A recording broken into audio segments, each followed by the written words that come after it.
नमस्कार साथियों। अगर आप एक पेंशनर हैं या आपके घर में कोई भी व्यक्ति ऐसा है जो सरकार के द्वारा पेंशन राशि का लाभ लेता है, चाहे किसी भी कैटेगरी का व्यक्ति हो, चाहे विधवा पेंशन ले रहा हो, चाहे दिव्यांग पेंशन ले रहे हो या फिर आप एक वृद्ध पेंशन ले रहे हैं, तो ही इस वीडियो को देखिएगा क्योंकि तीनों ही कैटेगरी के पेंशनर्स के लिए एक बहुत बड़ा अपडेट निकल कर सामने आया है।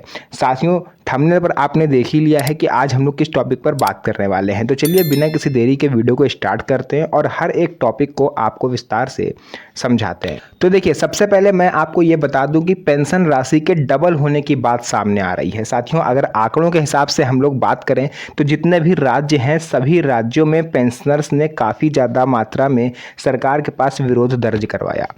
सरकार से उन्होंने रिक्वेस्ट करी थी कि हमारी पेंशन मिनिमम 3,000 और मैक्सिमम 5,000 यानी 3,000 से 5,000 के बीच में करी जाए, क्योंकि इससे हम पेंशनर्स का गुजारा नहीं हो रहा है।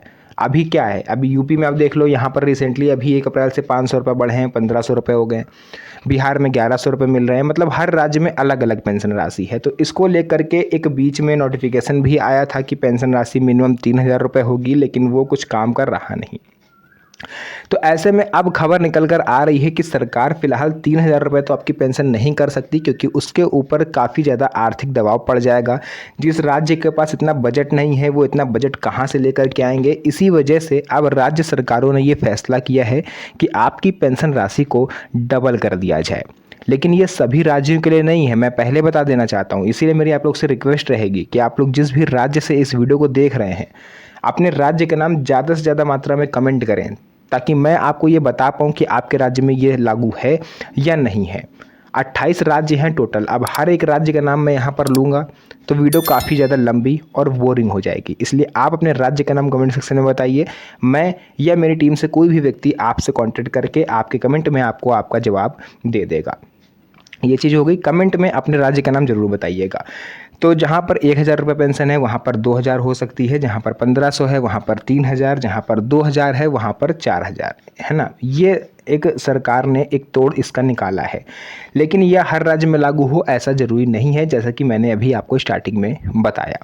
जिनकी पेंशन नहीं आ रही है उनको क्या करना है, देखिए अभी भी कई सारे पेंशनर्स के कमेंट लगातार मुझे आ रहे हैं कि भैया मेरी पेंशन पिछले 2 महीने से मुझे नहीं मिली, या पिछले महीने की पेंशन नहीं आई, किसी की मार्च महीने से नहीं आई है और किसी की इस साल पेंशन आई ही नहीं, 5 महीने हो गए। तो ऐसा कहाँ पर फॉल्ट हो रहा है, ऐसी कौन सी गलती हो रही है जो पेंशन आपके खाते में नहीं आ रही है, जबकि आपके सारे दस्तावेज पूरे हैं, डीबीटी वगैरह ऑन है, सब कुछ आपका परफेक्ट है, लाइफ सर्टिफिकेट भी आपने जमा कर दिया, लेकिन पेंशन आखिर आ क्यों नहीं रही।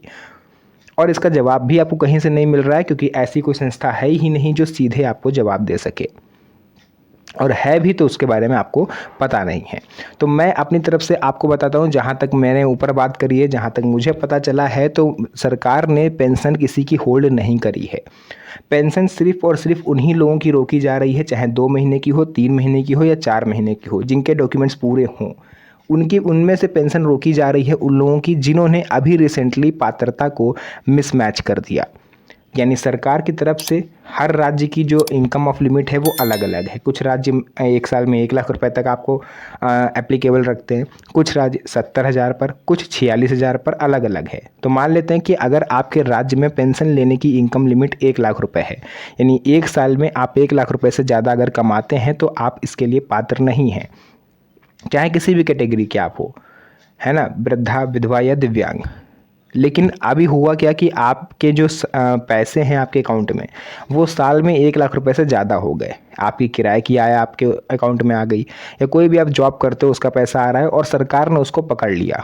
इसी वजह सरकार ने आपको पात्रता सूची से बाहर कर दिया है। अगर आपको नहीं विश्वास हो रहा है तो आपके पास जो पेंशन का एप्लीकेशन नंबर है उसे लेकर के आप किसी भी जन सेवा केंद्र पर चले जाओ, वहाँ पर वो आपको स्टेटस में दिखा देगा कि इनएलिजिबल या एलिजिबिलिटी मिसमैच, आपको वो रीज़न वहाँ पर दिख जाएगा। ठीक है, आप इसे एक बार चेक जरूर करवा लीजिएगा। और अगर पात्रता में मिसमैच की वजह से आपको बाहर किया गया है तो साथियों अब आप दोबारा पेंशन राशि का लाभ ले भी नहीं सकते। 3 महीने तो कतई नहीं, 3 महीने के बाद एक बार अगर आप अप्लाई करते हो तो सरकार उस पर सोच सकती है।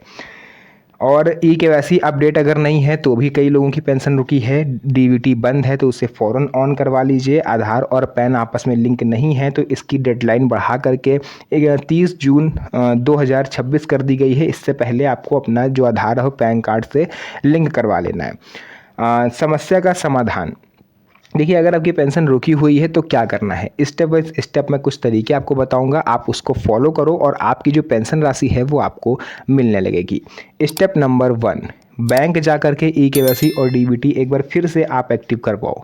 एक बार ई-केवाईसी करवा चुके हो, एक बार फिर आप जाओ, फिर से ई-केवाईसी करवाओ। जितना ज़्यादा आप केवाईसी कराओगे उतनी ज़्यादा लेटेस्ट जानकारी आपकी जो है वो बैंक के पास रहेगी।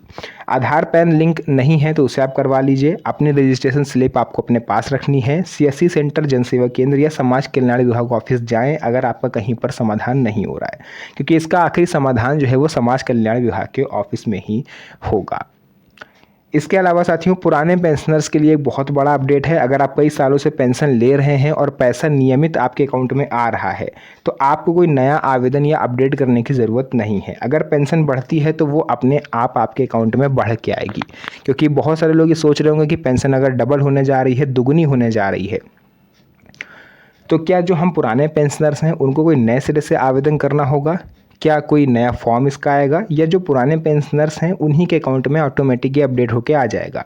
तो देखिए, जो भी पुराने पेंशनर्स हैं उनके अकाउंट में जो भी अमाउंट है, जो जिस भी राज्य में डबल होगा उस राज्य में उस राज्य के पेंशनर्स को डबल अमाउंट मिल जाएगा। इसके लिए आपको कोई नया फॉर्म नहीं भरना, कोई उसमें आपको अपग्रेडेशन नहीं करना है। ठीक है, तो ये चीज़ क्लियर हो गई। अगर आप नए पेंशनर्स हो तब तो आपको नया आवेदन है, आपको तो आवेदन करना होगा। इसके अलावा कब से मिलेगा फ़ायदा, कहा यह जा रहा है कि मई से बदलाव शुरू हो सकता है। साथियों, ये 10 से 15 मई के आसपास ये बदलाव शुरू हो सकता है। अगर मई में ये पैसा आपको नहीं मिलता है बढ़ी हुई राशि दोगुनी के साथ, तो जून में मिलने की पूरी संभावना यहाँ पर जताई जा रही हैं। क्योंकि देखिए, 100, 200, 500 या 1000 पेंशनर्स तो हैं नहीं, लाखों की संख्या में एक राज्य में पेंशनर्स होते हैं। अगर यूपी और बिहार की तुलना करें तो करोड़ों की संख्या में पेंशनर्स होते हैं। तो ऐसे में थोड़ा सा वक्त सरकार को लगेगा, लगभग 15 से 20 दिन या ऑलमोस्ट 1 महीने का समय भी लग सकता है। तो आपको थोड़ा सा वेट कर लेना है और ये पेंशन राशि का लाभ आपको मिलने लगेगा। ये चीज़ हो गई साथियों। तो जो भी चीज़ें थी मैंने यहाँ पर आपको पूरा विस्तार से बताया है। अब मेरा अपना काम कर दिया, अब बारी है आपकी। इस जानकारी को आप अपने तक सीमित मत रखिए, क्योंकि आप जैसे कई सारे बुजुर्ग हैं, कई सारे वृद्ध महिलाएं हैं, कई सारी विधवा स्त्रियां हैं, कई सारे दिव्यांग भाई बहन हैं जिनको ये न्यूज़ शायद ना मिल पाए। तो आप इस वीडियो को अपने यार दोस्तों, रिश्तेदारों के साथ शेयर ज़रूर करिए, ताकि उन्हें भी इसके बारे में पता चल सके और वो भी थोड़ी सी राहत की सांस ले सकें। तो आज के लिए बस इतना ही। अगर आप पहली बार आए हैं मेरे चैनल पर तो चैनल को सब्सक्राइब करे बिना मत जाइएगा, क्योंकि अगर आप सब्सक्राइब नहीं करोगे तो मैं कोई भी वीडियो डालूंगा इससे रिलेटेड या आने वाली योजना से रिलेटेड तो उसका नोटिफिकेशन आपके पास नहीं पहुंचेगा, जिससे आप उस जानकारी को देख नहीं पाएंगे। तो वीडियो को भी लाइक कर दीजिएगा, क्योंकि इस तरह की वीडियोज़ मैं आपके लिए बनाता रहता हूँ। सो फिर से मुलाकात होगी आप सभी से एक और नई मज़ेदार वीडियो में। तब तक के लिए धन्यवाद। जय हिंद।